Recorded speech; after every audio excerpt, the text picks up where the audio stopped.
what they normally do. They'll kidnap you until you give them your name. If you get caught on a train and you haven't got a ticket, they'll kidnap you until you give them the name, because they want what's a thing called joinder, which is your name and address and your birth date, because they want your bond. They want the details of your bond. They want that for a very good reason, and I'll get back to that in a minute. So he gets arrested, he goes in there, and eventually the sergeant's there, and, oh, we've got this guy, he won't give us our name, I'll put him in the cell, then he's drunk, da-da-da-da-da. They let him go the next day. You want me then? Yeah, but the point is that they let him go. The reason, here's another one, it's really mind-blowing the way the whole stitch-up goes, is that bond that was created at your birth, there's a thing, it's a fancy French word, it says c'est KV, which means for the benefit of another. It's something that was created after the Great Fire of London, when they were trying to find out all the dead people, all those people that were missing and all the other stuff. But on one side, but on the other side, they were trying to raise a new form of currency, of credit, because remember these guys, these Templars had done it before. How do you think they financed those big, nice Gothic cathedrals and all the rest of that with their money-lending, international banking scams and all that? But that's another history.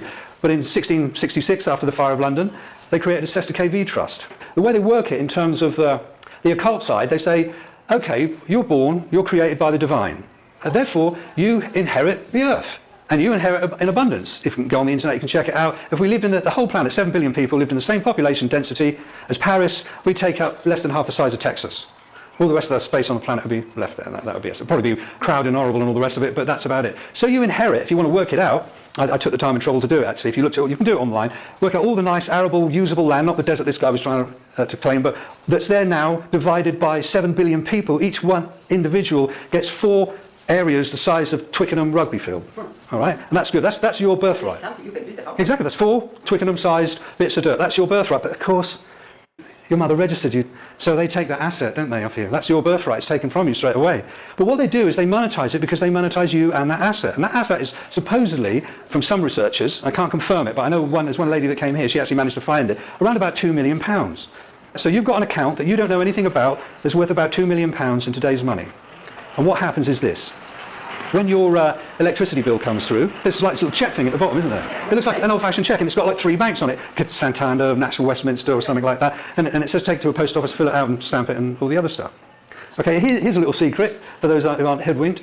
Every debt that you incur with a corporation is zeroed, or settled, because remember, it's not real money, it's credit, in 90 days. So any registered company that have got joined your name and address and your birthday can apply to the Crown and settle that debt.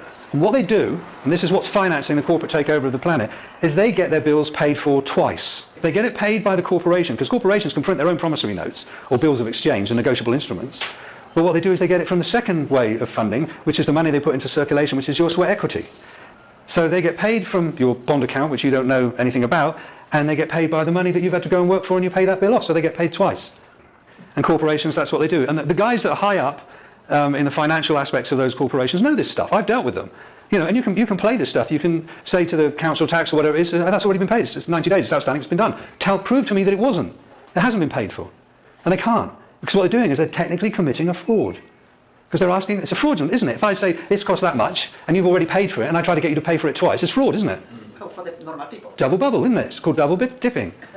Okay, but this is all part of the system that we're living in. You've got all this stuff, all those rights, all that economic power. The corporations are playing a game. When I was a kid, it used to be called piggy in the middle. Corporations one side, and they've got this account, and they throw it over you, because you're down here like that, and the other one catches it, thanks for the money, I've got that, and you don't even know you've got that account. The occult aspect of it, again, is like, when you have to go to court, you're actually being invited to a dark ritual, which is why you're summoned.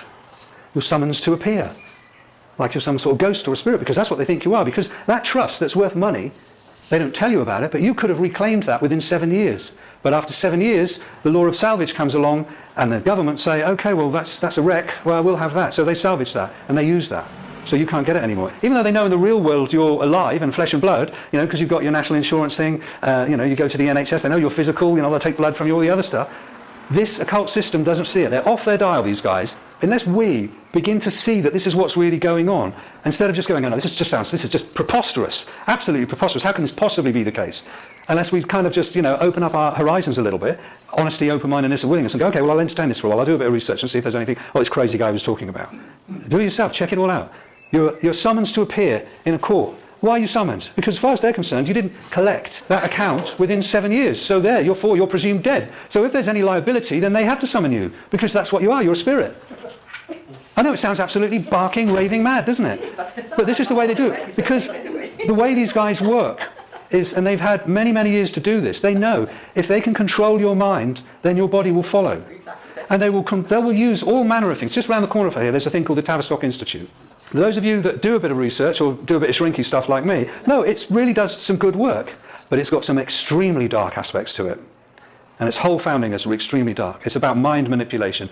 And really, when you start realizing how you're controlled in this system, they don't mind what religion you believe in. There is only one religion, and that's the religion of money. And they want you to believe in that more than anything else. That's what they're selling you, is that religion. You can go one day a week, if you like, to your church or whatever it is you go to and feel good about yourself. That's great, because as long as you go back the extra 5 days and you work, because that's your worth, that's your offering. You are handing over your will and your life to the god money. And for those people who don't know it yet, the word mortgage comes from Lamont, death grip. Death grip, that's where it comes from. You buy one house, you have 6.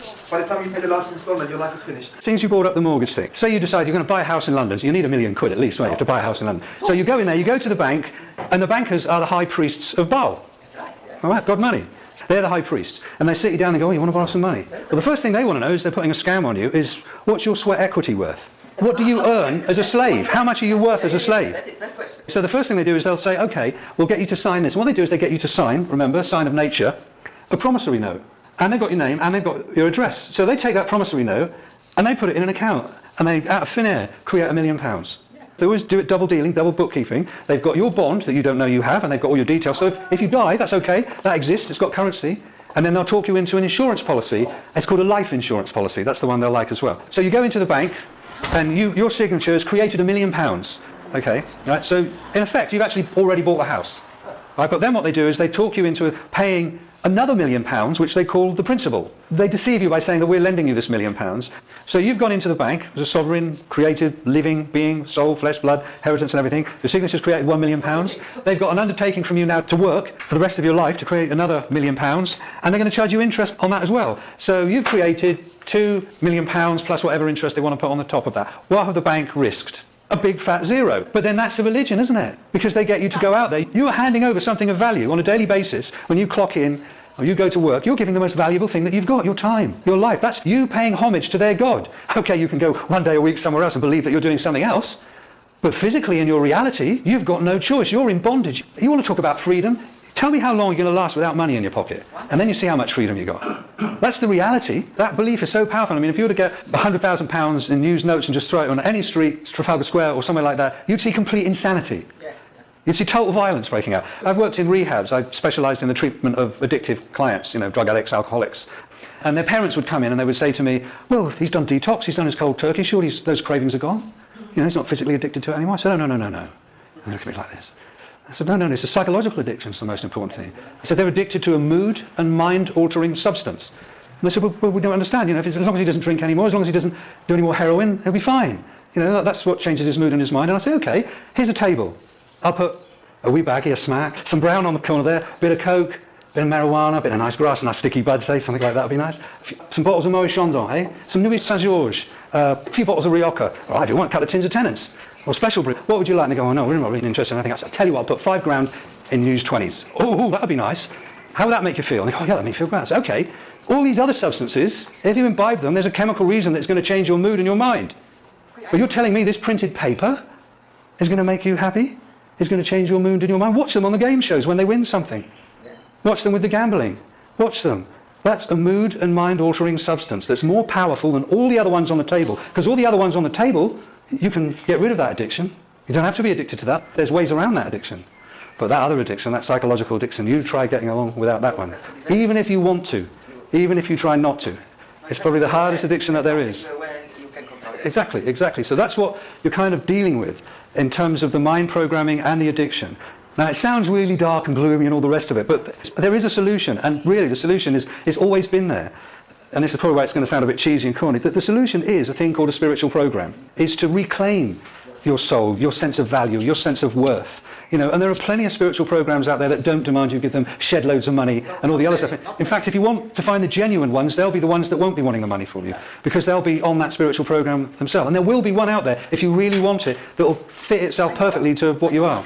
I know one. Yeah, well, there's one that will suit you. There's one that suits everybody here. But what you have to do, and this was the one that got me when I worked in rehabs. the reluctance that people would have to pray. There's a meaning in this word pray. It's because part of our social program is we have I'm going to get a bit shrinky now, we have what's called a reflective